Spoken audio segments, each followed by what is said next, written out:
When I was designing this space, I was thinking about the industrial qualities of this precinct and how we'd bring them into the architecture, the innovation of this building and how we'd bring it in to the vaults in particular.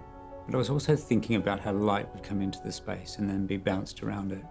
And I was thinking a lot about that idea of, in a forest, how you'd have trees and you might have the space between the trees and also the light between the trees, and how the light would come in through the side of the tree and catch the bark and reveal that texture and the quality. So in thinking about these 4 vaults, I was quite fascinated with whether I could play one against the other and light each of the vaults in a different way.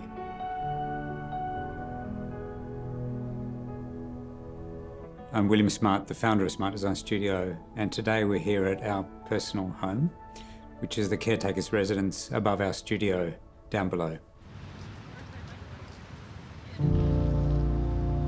We were very attracted to this 1950s warehouse because it was so beautifully built. And when we saw it, first of all, it was, I wouldn't say in dilapidated condition, but there'd been no love given to the building maybe for 30 or 40 years.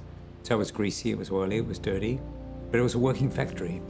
The front half of the building, as typical with most warehouses, was a brick office part with a mezzanine that overlooked the factory floor. And we demolished that part of the building and then made a new structure that is 7 metres wide for the whole 34-metre length of the building.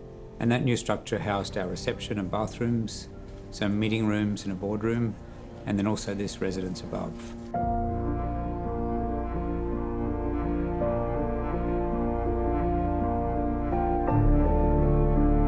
When we first started thinking about the studio space, we had in mind that it would be a very tranquil, quiet reprieve from the busy workplace below, which is only a few steps down below us. So we wanted to come home and feel like work was disconnected. And to do that, we made unusual shapes, we used different materials, and we also just wanted to create this sense of calm.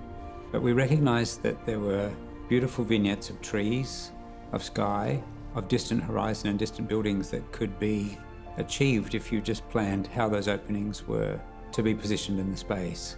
And so that became another part of the design process, was to think, in addition to a beautiful volume made from different materials, could we make a space that felt disconnected from the city in a way?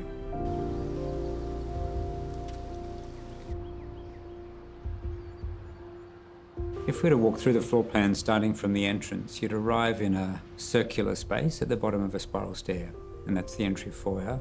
And then you meander up a very narrow staircase. It's 3.4 metres wide, it's a spiral stair, and it's beautifully built because it doesn't touch the side walls and lets light fall down from above.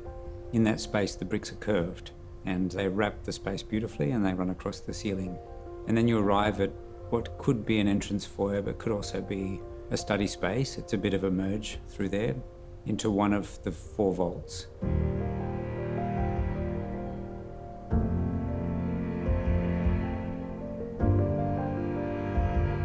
And then from that, you move into the space where there's a big vault. It's 4 metres at its apex and about 7 metres wide.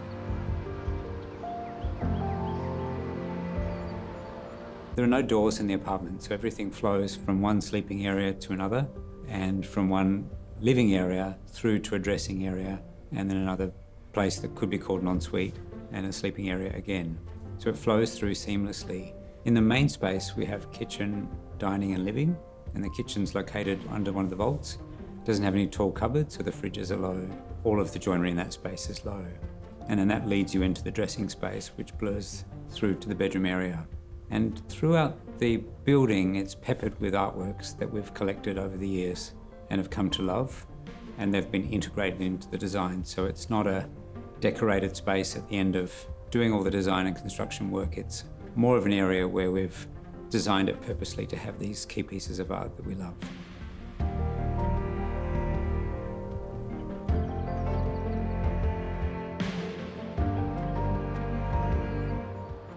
There is 2 things that I'm very proud of in this project.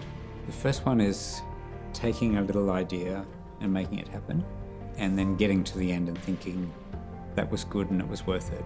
So just doing something I didn't know how. I'm pretty proud of making all of that happen and finding the people that could work with us.